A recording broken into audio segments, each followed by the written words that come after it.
예, 됐습니다. 소리 잘 들리시죠? 네. 예, 예. 자, 그러면 기도하고 시작하도록 하겠습니다. 하나님 은혜 감사합니다. 무더운 혹소의 기간이지만 하나님께서 붙잡아 주시고 오늘도 말씀 앞에 있습니다. 저희들의 심령을 주께서 만져주시고 하나님의 말씀을 통하여 저희들의 심령이 시원해지는, 그리고 하나님의 놀라운 은혜와 섭리를 깨우침으로 인하여 하나님 옆에 더 가까이 가는 저희들 될 수 있도록 은혜 더하여 주옵소서. 성령의 기름 부심이 함께하기를 간절히 소망하며 이 시간도 하나님의 은혜가 우리 각각 처소에서 말씀을 배우지만 집중하게 하시고 깊은 은혜에 들어갈 수 있도록 역사하여 주옵소서. 예수님의 이름으로 기도하옵나이다. 아멘. 아멘. 예. 기다리시느라고 수고하셨습니다. 자, 오늘은 그 21과를 해야 되는데, 여러분들이 사정에 의해서 이 시간에 같이 들어오지 못하고, 동영상으로 공부하신 분들이 좀 계셔요. 그래서 동영상도 동시에 촬영을 지금 하고 있습니다. 이제 20과 성령에 대한 복습을 하고 21과를 넘어가도록 그렇게 하겠습니다. 오늘 21과도 분량이 생각보다 좀 많지요.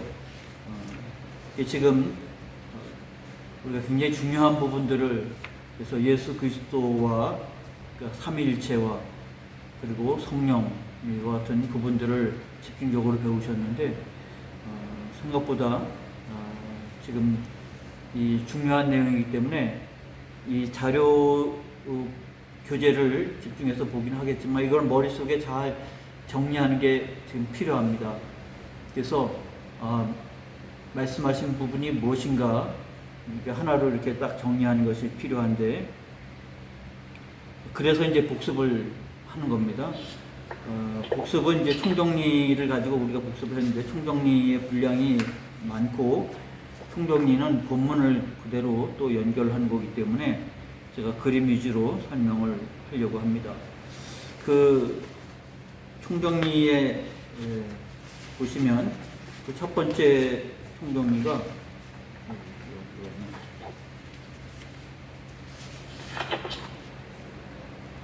이게 무슨 뜻인가 아마 그렇게 생각하실지 모르겠습니다.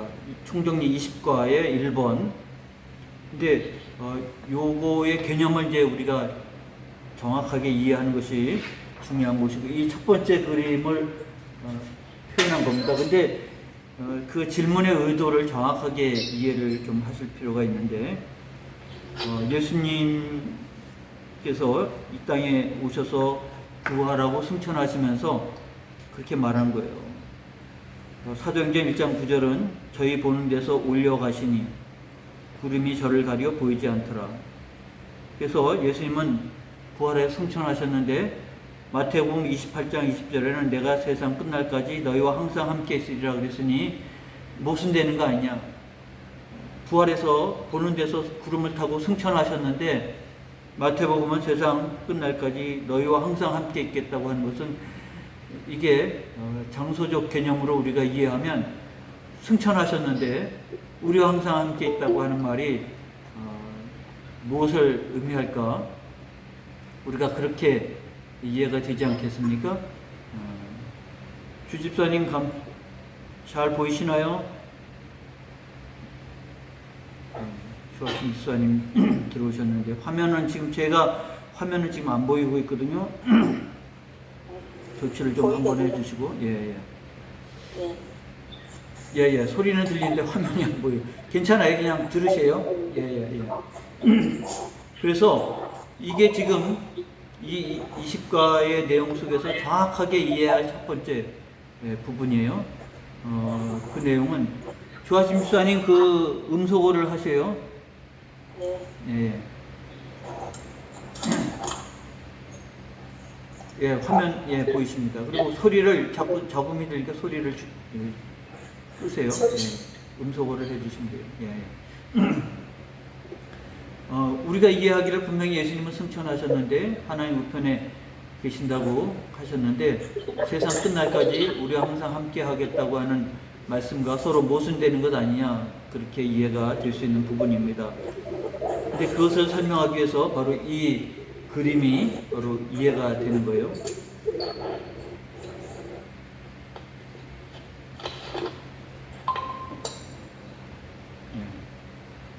이 그림이 이해가 되는 부분입니다. 여기서 예수님의 사역은 이렇게 오셔서 종의 삶을 사시고 십자가에 죽으시고 부활하고 승천하셨다. 이게 이제 이미 우리가 배운 내용의 반복인데, 그래서 승천하셨는데 분명히 마태복음 마지막에서는 세상 끝날까지 너희와 항상 함께 있겠다고 했는데, 승천하신 분이 어떻게 함께 하고 있느냐라고 하는 것에 있어서 이와 같이 설명이 되는 겁니다. 사도행전 우리가 지금 20가 성령에 대해서 배우잖아요. 그래서 오순절날 성령이 임하실 때 성령이 임하셔서 하는 것은 예수님께서 하신 말씀들을 생각나게 하고 그것을 기억하게 하고 그것을 완성해 가는 것이라고 하면, 성령님과 예수님의 사역은 함께 공유하는 겁니다. 그래서 우리가 여러분 그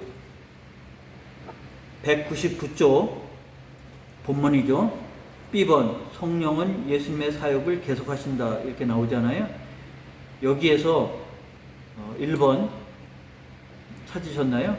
B번의 1번입니다. 제18과에서는 성삼위의 세 인격이 엄격하게 서로 구분될 수 없다는 사실을 지적했다. 이 본문이 좀 잘못됐죠?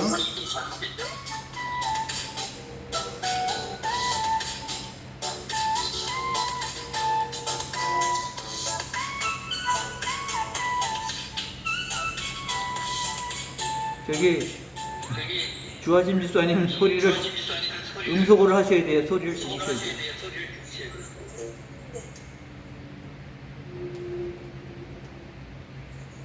예. 이게 지금 굉장히 중요한 얘기를 지금 하고 있는데, 지난번에 제가 얘기를 드린 것 같은데 제가 정확하게 기억을 못해서 다시 확인합니다. 이 지금 본문이 잘못 인쇄가 됐죠. 18과에서는 성삼위의 세 인격이 엄격하게 서로 구분될 수 없다는 사실을 지적했다는데, 아니죠. 세 인격은 정확하게 구분이 되는 겁니다. 성부와 성자와 성령의 인격은 정확하게 구분됩니다. 구분할 수 없는 게 뭐냐면 사역이, 그래서 세 인격의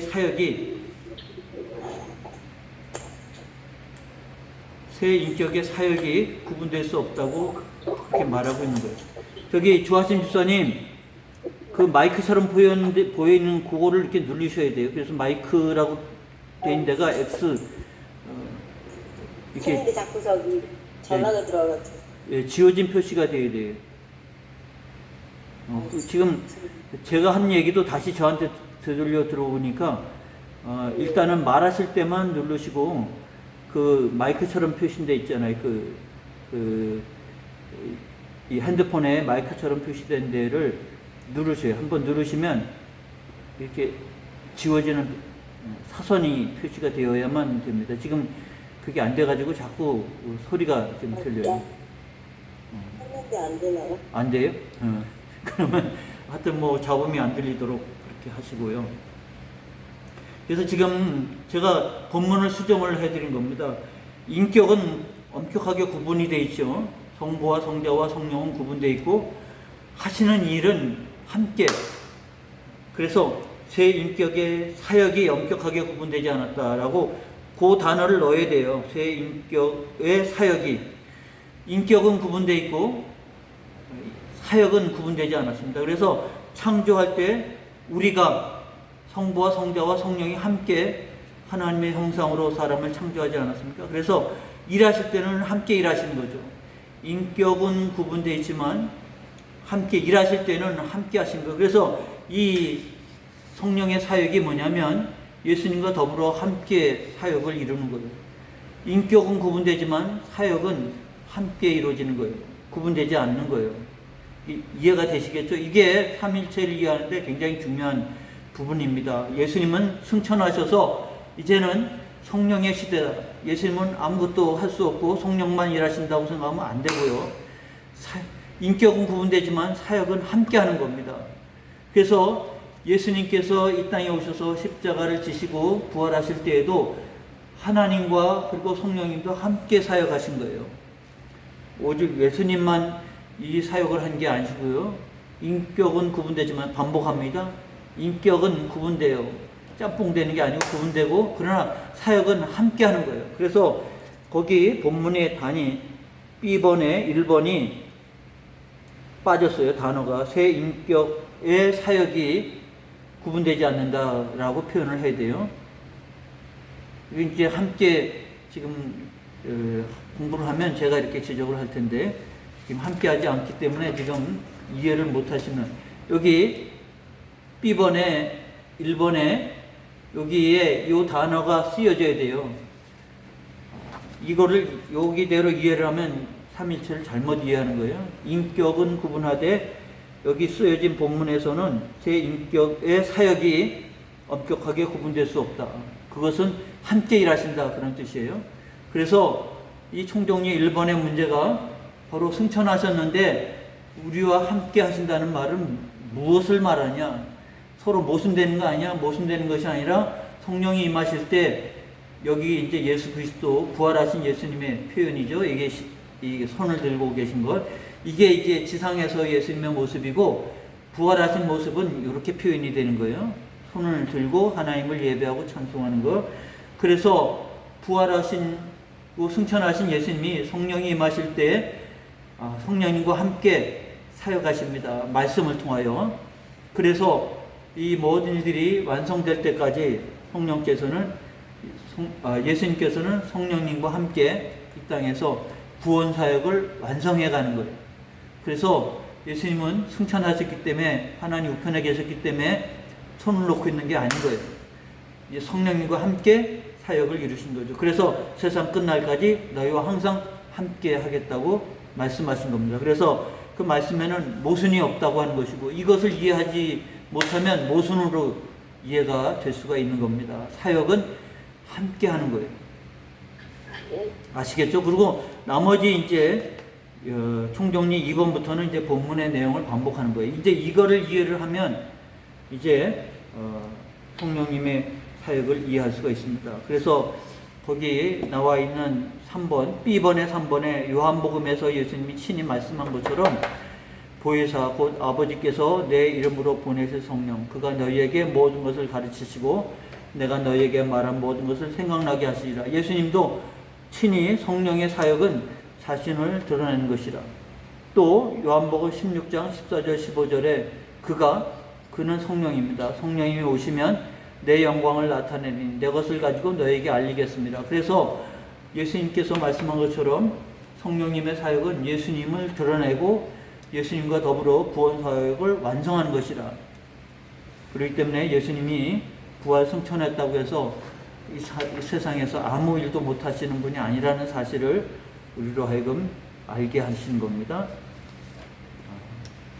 이제 우리가 성령에 대해서 구체적으로 배운 게 이제 오순절날 성령이 임하셨다. 그런데 예언된, 거꾸로 잘못죠. 요 그림이 있죠. 오순절날 성령이 임했다. 지금 이제 수요 예배가 마치 사도행전 2장을 지금 설교하고 있기 때문에 수요 예배 설교를 잘 들으시기 바랍니다. 이거 보충 설명이 되고, 이거를 여러분 성경 공부를 했기 때문에 이제는 설교가 더 잘 들려야 돼요. 더 분명하게 들려야 돼요. 지금 마침 사도행전이 수요 예배 설교 본문이기 때문에 수요 예배 설교를 들으시면 오늘 본문이 더 잘 이제 이해할 수가 있겠습니다. 이 그림은 지난번에 말씀한 것처럼 우리가 배웠던 칠과의 그림하고 같죠. 다른 차이가 있다고 하면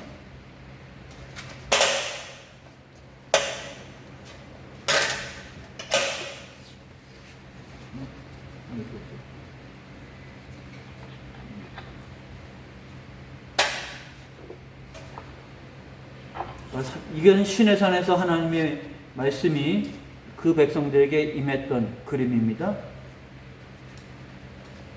칠과에서 우리가 배웠던 그림이죠. 7과. 근데 똑같은데 안에 내용만 이제 바뀐 거죠. 이것은 하나님이신데 이제 성령이 급하고 강한 바람처럼 임하시고 난 다음에 성령이 임하실 때 예수 그리스도께서 함께 사역하심으로 하나의 공동체를 이룬 거죠. 신의 산 언약의 공동체가 있다고 하면 성령의 공동체를 이룬 거죠. 이게 바로 교회입니다. 교회가 된 거죠. 신의 산 언약은 이제 옛 이스라엘이고 새 이스라엘이 된 것이죠. 아시겠죠? 그들은 이제 신의 산 언약을 통해서 공동체로 부름받았다고 하면 성령의 부르심 속에서 사역 속에서 함께 공동체로 부름받은 새 이스라엘이 되었다고 하는 사실이죠. 그래서 여기 표현한 그대로 본문에 잘 나오고 있습니다만 신의 산에 임재하신 하나님께서 이제 임재를 끝내고 올라가셨다고 하는 표현이 없어요. 왜냐하면 신의 산 언약에 임재하신 하나님께서는 임재를 계속하기 위해서 무엇을 말씀하고 조치했습니까? 성막이죠. 성막을 짓게 하셨고, 그래서 성막은 이스라엘 진영 안에 한가운데에다가 짓고 하나님이 구름으로 임재하셨듯 성령으로 임재하신 거죠. 그리고 성막이 이제는 성전으로, 솔로몬 성전으로 대치가 되지 않습니까? 그러므로 하나님은 신의 산에 임재하시고 나서 떠나가신 것이 아니라 언제나 이스라엘 백성 가운데 함께 하셨다고 하는 것이 신의 산 언약의 핵심입니다. 그래서 말씀으로 신의 산에 임재하셨다고 하면 그 다음에는 성막을 통해서 그 다음에 성전을 통해서 임재하신 것. 이제는 성령을 통해서 하나님께서 우리 가운데 임재하신 것이죠. 그래서 이 임재하심에 있어서는 성부와 성자와 성령의 사역이 함께 이루어지고 있다고 하는 사실을 우리에게 알려주고 있는 것입니다. 그래서 신의 산에서 표현할 때 그 백성 가운데 내려오셨다 그랬는데 성령도 그 우리 가운데 임재하셨다, 내려오셨다라고 성경은 그렇게 표현하고 있어요. 오순절날. 그래서 성령이 우리 가운데서 이제 신의 산에서 하나님이 임재하신 것처럼 성령이 우리 가운데 임재하시는 성령의 은혜 속에 있습니다. 그러나 그 속에는 예수 그리스도와 더불어 하나님의 임재하심도 같이 사역하고 있다는 사실을 우리에게 기억하게 하는 것입니다. 그래서 오순절날이라고 하는 것은 신의 산 언약은요, 출애굽 이후 6월절이죠. 출애굽할 때가 6월절로부터 50일 만에 신의 산 언약을 맺게 됩니다. 그게 오순절이에요. 이 오순절은 예수님의 부활 이후로 성령이 임하신 것이 오순절입니다. 같이 말씀이 임하셨고 성령이 임재하셨고 바로 그와 같은 오순절이 같은 그림이 되는 것이고, 이것은 하나님의 말씀이 신의 산 언약으로 인해서 옛 이스라엘이 됐다고 하면 성령의 임재하심으로 새 이스라엘 교회가 시작이 됐다고 하는 사실을 우리에게 말씀해 주고 있는 것입니다.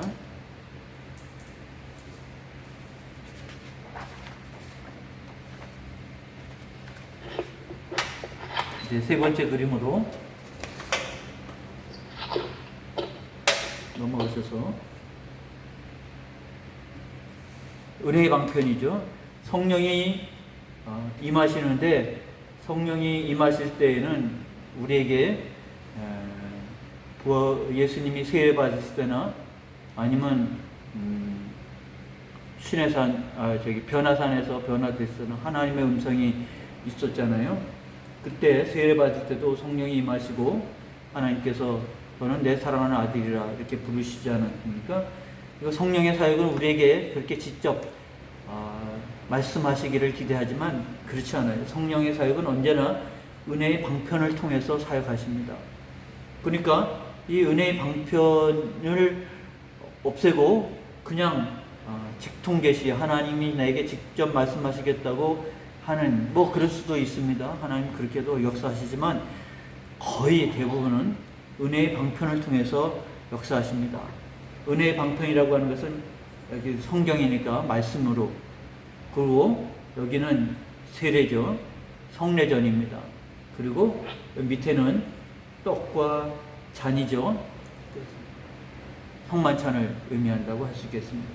그러니까 성령의 역사는 항상 은혜의 방편을 통해서 우리에게 임한다고 하는 사실을 말씀을 하고 있는 겁니다. 그러니까 우리가 이 은혜의 방편을 소홀히 해가지고는 은혜의 자리에 나갈 수가 없다는 것을 잘 알게 되는 것이죠. 성경이라고 하는 것은, 모든 성경은 하나님의 감동으로 됐기 때문에 성령의 감동, 조명하지 않으면 우리가 이와 같은 것들을 깨달아 알 수가 없어요. 그래서 이 성령의 사역의 가장 큰 것은 성경입니다. 성경을 읽을 때, 성경을 기록할 때도 물론 하나님의 영에 의해서 기록이 됐고, 성경을 읽을 때, 그 다음에 설교할 때, 설교를 들을 때, 그래서 우리가 늘 기도 가운데서 말씀을 대하게 되는 것이 바로 그런 성령의 역사이기 때문에 그렇습니다. 그래서 저는 이제 설교를 하는 자이기 때문에 늘 그런 기도를 많이 했고 또 그런 체험을 합니다. 성령의 역사가 일어나는,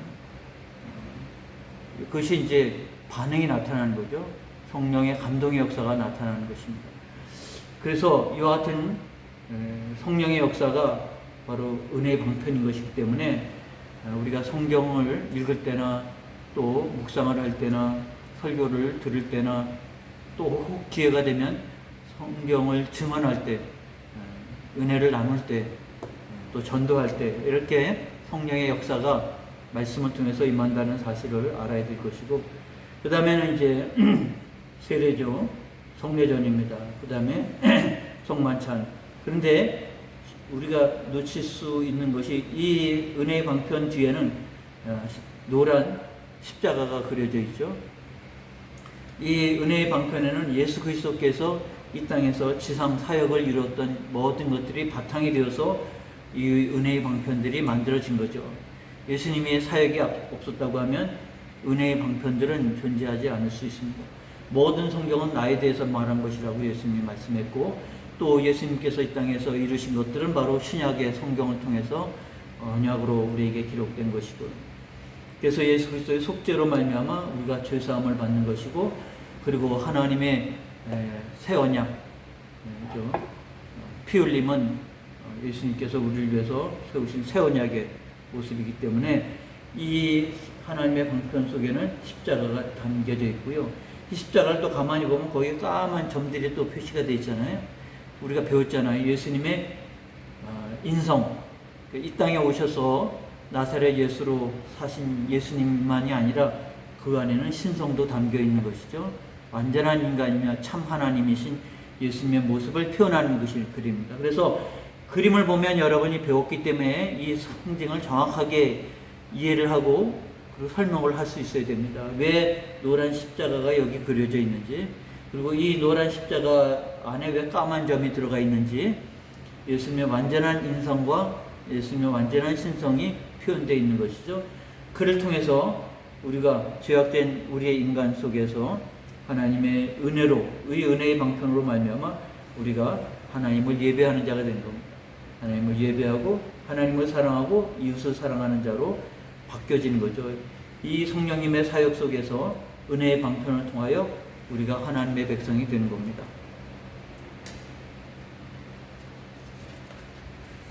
바로 여기 하나님의 백성이 되는 구체적인 방법이 바로 이런 은혜의 방편을 통해서 하나님의 백성으로 우리가 세워져 가는 것이죠.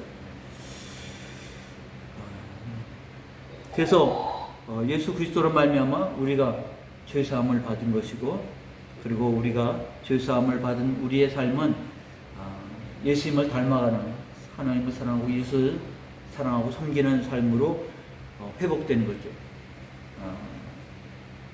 하나님께서 우리를 만드신 창조의 에덴 동산의 모습을 회복하는 것입니다.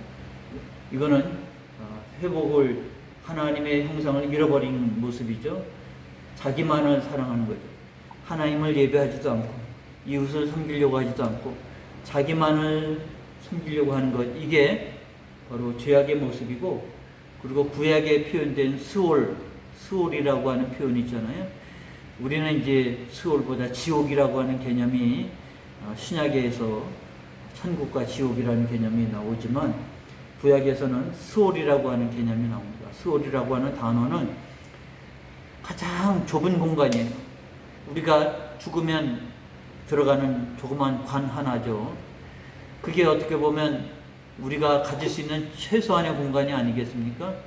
관이라고 하는 것, 수월이라고 하는 개념은 바로 그런 개념이에요. 가장 좁은 공간. 그 좁은 공간이 뭐냐면 자기만을 사랑하는 것이죠. 자기만을 위하는 것. 하나님도 없고 이웃도 없고 자기만을 위하는 것.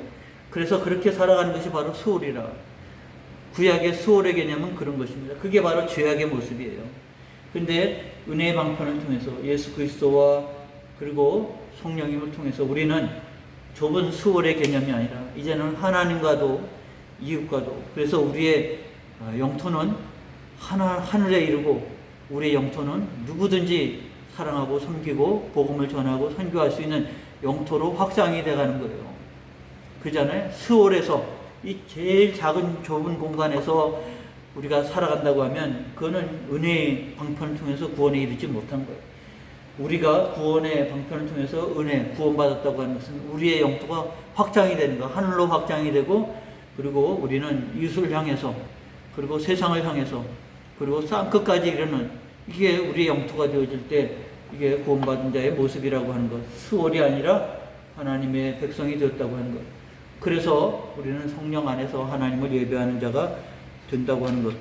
그래서 거기 표현된 것처럼 구원받았고, 이와 같은 모습에서 구원받은 것이 회복되는 것은 바로 이와 같이 에덴 동산을 회복하는 겁니다. 하나님과 교제하고 이웃과 더불어 교제하고, 그리고 복음을 땅끝까지 이루는 이 일들을 완성해 가는 것이 은혜의 방편을 통해서 이루어가는 겁니다.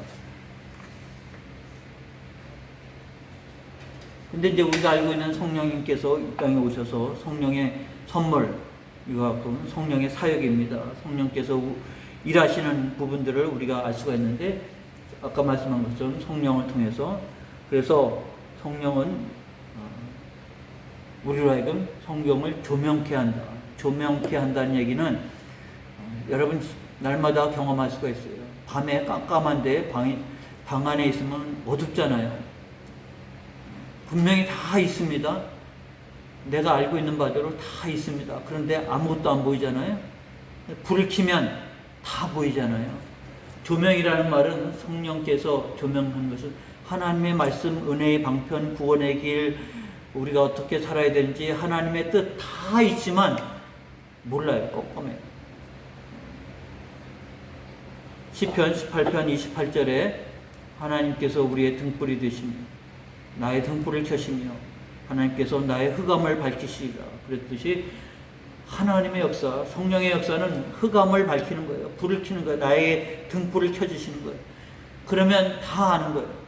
이거를 모르면, 흑암 속에 있으면 아무것도 안 보이죠. 하나님이 계신지도 모르겠고, 하나님의 뜻도 모르고, 하나님의 섭리도 모르고, 하나님의 일하심도 모르고, 아무것도 모르는데 하나님은 나의 등불을 켜주셔요. 그러면 하나님께서 나의 흑암을 밝히셔요. 그러면 이제 하나님의 뜻도 아는 거예요. 섭리도 아는 거고, 하나님이 인도하시고 일하신 것도 알고 있고, 그리고 하나님에 대한 전적인 믿음과 신뢰로 나아가는 우리의 길이 보이는 거죠. 이게 바로 성령의 조명입니다. 성령의 조명이 없이는 우리가 이해하려고 해도 이해가 되지 않고요. 깨달으려고 해도 아니고, 우리의 힘으로, 능으로 되는 거 아닙니다. 오직 나의 신으로, 나의 영으로 되는 거예요. 성령으로 말미암아 깨닫는 거고, 은혜를 받는 거고, 능력을 힘입는 거고, 성령의 사역이 아주 중요합니다. 그 다음에 성령을 통해서 우리의 상태가 죄와 사망과 그리고 심판에 놓여진 우리의 인생이 아니고, 성령을 통해서 이와 같은 내가 죄인인 것을, 그리고 사망에 이른다는 것을, 그리고 사망 후에는 심판이 우리에게 있다는 사실을 성령이 알게 하는 거죠. 깨닫게 하는 겁니다. 그래서 우리는 예수 그리스도의 사역, 예수 그리스도의 은혜 앞에 나오게 하는 것이죠.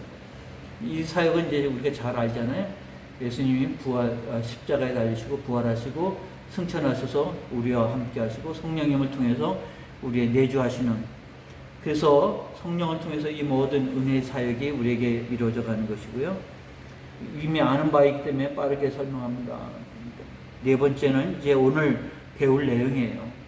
성령을 통해서 우리가 구원에 이르게 되는 부분이고, 그 다음에 다섯 번째는 성령을 따라서 우리가 예수님을 닮아가는 삶을 살아가게 된 것입니다. 이렇게 살아갈 때 우리를 하여금 온전히 감당할 수 있도록 선물을 주셔요. 우리가 주님을 닮아서 주님의 일을 할 수 있도록 우리에게 선물을 주셔요. 기프츠라고, 영어로 기프츠, 선물이라고 하는데, 그거를 뭐라고 번역했냐면 은사예요. 우리가 주님을 닮아서 주님의 일을 할 수 있도록, 섬기고 봉사할 수 있도록 우리에게 주신 것이 은사예요. 그래서 은사는 우리가 아는 방언도 있고 예언도 있고 병고침도 있고 방언을 통역함도 있지만, 거기에 더해서 믿음의 은사도 있고 사랑의 은사도 있고요. 이게 다 주님을 닮아서 사역할 수 있도록 한 거예요. 위로해주고 권면해 줄 수 있는 것도 있고, 그러나 무엇보다 예언하기를 힘쓰라고 그랬고요. 이 모든 은사의 바탕은 사랑이고, 사랑의 은사고, 그 다음에 무엇보다 방언하기를 힘쓰지만 방언보다 더 힘써야 할 것이 예언하라고 그랬습니다.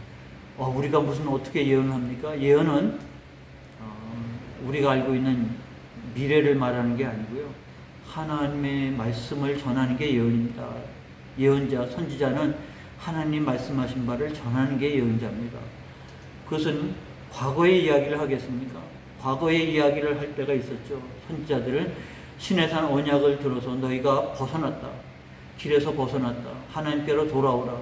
그는 과거를 시내산 언약을 근거해서 말씀했기 때문에 과거예요. 뿐만 아니라 선지자들은 또 미래를 말하지 않았습니까?